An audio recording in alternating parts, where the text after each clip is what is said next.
So today I'm going to look at lesson 3. I'll tell you this is actually my second time making this video, hence the extra notes on this page. I hit stop by mistake. I went to open up my screen so I could see what was going on, and instead I stopped it and have to start over again. So, lesson 3, Red Jenny. We are looking at the verb sum in the present tense. Now remember, sum is the verb to be. We learned 2 of those forms in lesson 1. We learned est, he, she, it is, a singular noun is, or there is, and sunt, they are, there are, or a plural nominative. Now we're going to learn the entire verb form. Now, sum is an irregular verb. That means we can't just apply our rules to the 4 principal parts and make the present forms of the verb to be. Instead, we have to memorize them.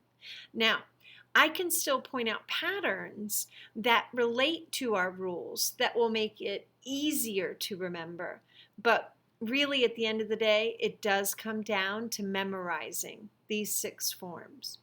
The 4 principal parts of our verb are sum, esse, fui, futurus, one of my favorite verbs to say. After we look at sum, we're going to look at ablative place where and how to form questions. We're going to start this lesson by looking at our forms note. So you'll be in the forms part of your binder.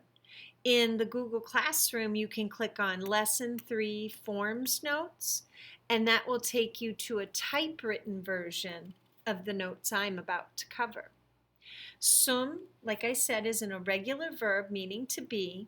The stem changes irregularly, but it still uses those same regular personal endings. So if we look at the 6 forms, I see that in the first singular, I still have an O or M telling me that it's I am. S, you, singular. T, third plural, he, she, it, singular noun, or there. Mus, we. Tis, you, plural. Enti, they are, there are, or a plural noun. Where the verb to be really goes a little crazy is in the formation of the stem. So we see first singular and plural and third plural seem to pull off of that first principal part, the sum. Whereas second singular, second plural, and second singular, third singular, and second plural seem to pull off of that second principal part. Now, we have only looked at the first conjugation today. In the first conjugation, the first principal part was first person singular present. That is true here. That sum is I am. Then the next part of our first conjugation rule said, take the second principal part, cut off the RE, and add our personal endings. Well, we have no RE in esse, but we do see that 3 of our forms seem to draw on that ES as a stem. We have es, est, and estis for those 3 parts. Now, like I said, we've only talked about the first conjugation at this point. When we look at third conjugation, we'll see that third conjugation forms their present stem from the first principal part. So it's almost like sum took part of its base from the third conjugation and part from the second conjugation. That's an interesting pattern. For now, we'll practice saying the forms over and over again until they stick in our brain. So, those forms: sum, es, est, summus, estis, sunt. I am, you are, he, she, it, or a singular noun is, or there is. We are, you plural are, they are, a plural nominative are, or there are. Those are our options. Now, the next part of our notes is labeled as syntax here. This whole section is more information about the verb sum. So it's okay, maybe even preferential, to put this syntax note on that forms page. It's your choice, whichever you feel would be a better option. So sum is ordinarily used as a linking verb, connecting the subject with a predicate nominative or something similar. In class, we talked about it as an equal sign, that the subject equals another noun, maybe the subject equals an adjective, or the subject is related to a location, a prepositional phrase. So I might say, Graecia est provincia. Greece is a province. I might say Graecia est magna. That would be Greece is large or great. I used an adjective as my complement. I can say Graecia est in Europa. Greece is in Europe. Now I'm making the equal sign equal the location. I can equal it to other prepositional phrases. I might say, Graecia est cum Italia contra Hispaniam. Whew, what was that? Greece is with Italy, cum Italia, contra Hispaniam, against Spain. We can imagine a war at some time against some peoples that Greece and Rome, Italy, were allies against Spain. Now, note bene, which means pay attention to me, note well. The third person of sum, est or sunt, when placed before any nominative in the sentence, is a predicative verb, not a linking verb. Predicative verb is the fancy way of saying that we translate it as there is or there are. We saw this in lesson 1. Est aqua, there is water. Here we have another example. Est agricola in villa, there is a farmer, agricola, in the farmhouse. I might ask, is there a horse in the farmhouse? Non. Est agricola in villa. No, there's a farmer in the farmhouse, not a, what did I say, horse? I think I said a horse. Now, that is a different statement than agricola est in villa. There I'm saying the farmer is in the farmhouse. That might be the answer to something like this. Is the farmer in the field? No. Agricola est in villa. The farmer is in the house. So remember, the subject is like a little bit narcissistic, right? When the noun is the subject, the whole sentence is about them. It's like they're the protagonist of their own one-sentence story. With est agricola, the farmer is no longer the subject of the story. He's just a player in the thought. That might be a way that we described it. Now, part 2 of our notes. We have 2 more notes to take for lesson 3. Both are syntax and both have to go in the syntax portion of the binder. This first note is for ablative of place where. That is going to be added to your ablative page. You might have taken this note with lesson 1. Between editions of the book and the book mentions a few things, yeah, it's possible you already have this note. If you do, make sure to compare what you have with this and add the pieces, parts you're missing. So, Place where. The ablative is used with certain prepositions like in and sub to answer the question, where at. Where is my book? In insula, on the island. Where is the grain?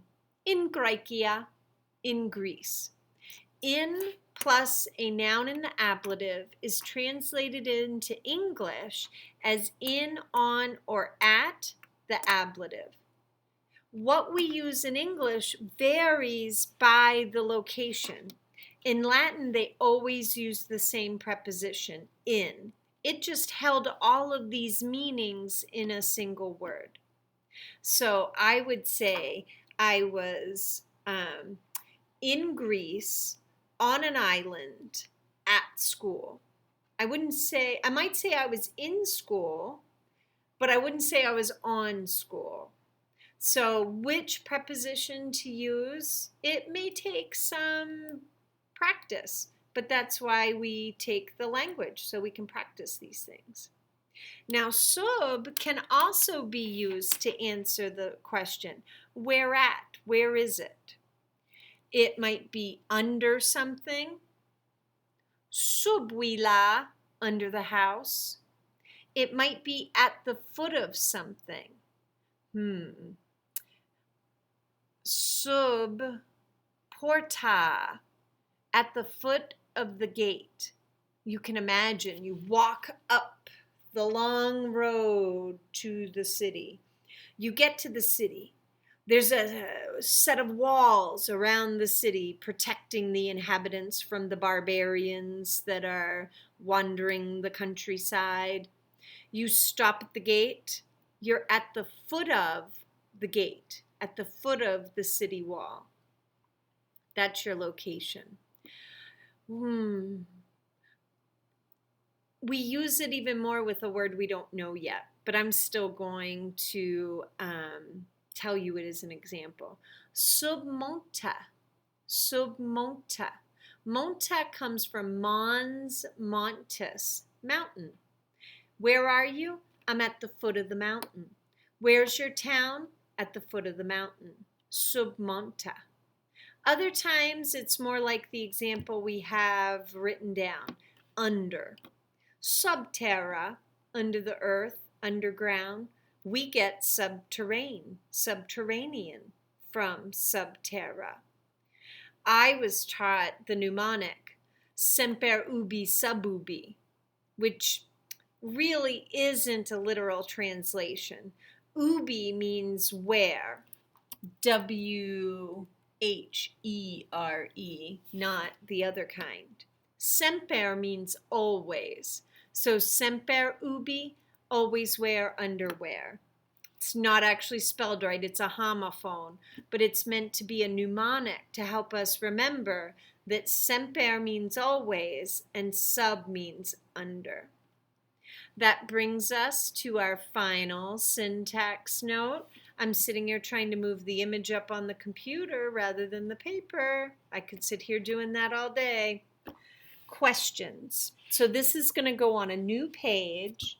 We're in the syntax portion of your binder, and you should label a page questions.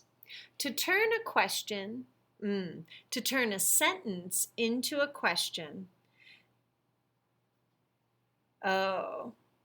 So I want to say something else before this note. I misread it at first. I thought it was going to tell me initially how, no, it does, but I just don't like the wording. Should I start the video over 3 times? No. Watch me make mistakes all over the place. I'm going to stop talking and I'm going to back up. Okay, here we go. We're going to start this part over. To turn a sentence into a question, expecting a yes or no answer, add the particle ne to the first word. Now, I should also add that we like to pull the verb forward when we change it to a question. So, Asia est provincia. Asia is a province. If I want to ask, is Asia a province? I can add ne to the first word of my statement, and it's automatically a question. Asiana est provincia.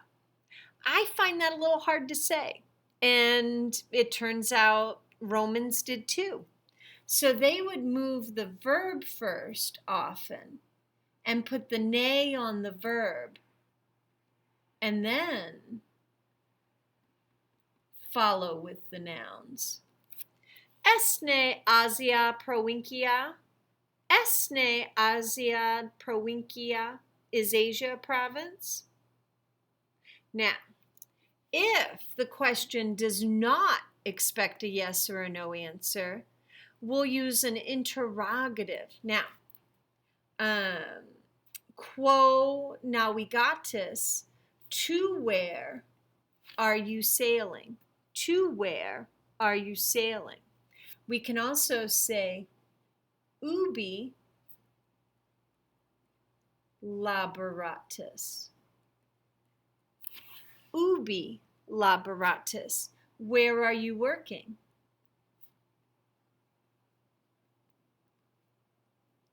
This form of the question is looking for more of an ablative place where kind of answer. Quo navigatis is more looking for an ablative, accusative place to which. We're not talking about that yet, though. For right now, we have ablative place where in this note. But no, we will learn how to say motion forward, to, toward, or near. I think we actually hit some of that vocab in lesson 2. But we'll talk about it more formally when we do an accusative place to which note. So that brings us to the end of lesson 3 binder notes. You should have an entry in forms that might include this syntax note on sum. If this note is not on that forms page, it should be in the syntax portion of your binder on a page labeled sum. And then you should have ablative place where and the questions.